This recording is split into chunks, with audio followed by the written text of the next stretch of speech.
বলেন, উদউনি আস্তাজিব লাকুম, তোমরা আমাকে ডাকো, আমি তোমাদের ডাকে সাড়া দিব। সুবহানাল্লাহ। যদি বান্দা কলব থেকে ডাকার মতো ডাকতে পারে, তাহলে অবশ্যই আল্লাহ রাব্বুল আলামিন বান্দার ডাকে সাড়া দেন।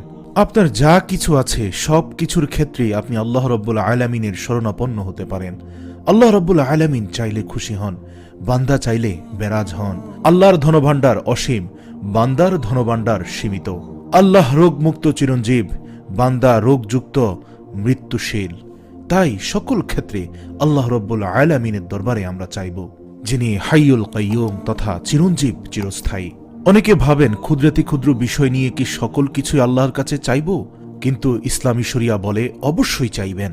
রাসূলুল্লাহ সাল্লাল্লাহু আলাইহি ওয়াসাল্লাম বলেন, আল্লাহ রাব্বুল আলামিন হাদিসে কুদসিতে ইরশাদ করেন, তোমাদের যদি ক্ষুদ্রাতি ক্ষুদ্র একটি জুতোর ফিতেরও প্রয়োজন হয়, তাও তোমরা আল্লাহ রাব্বুল আলামিনের কাছে চাও।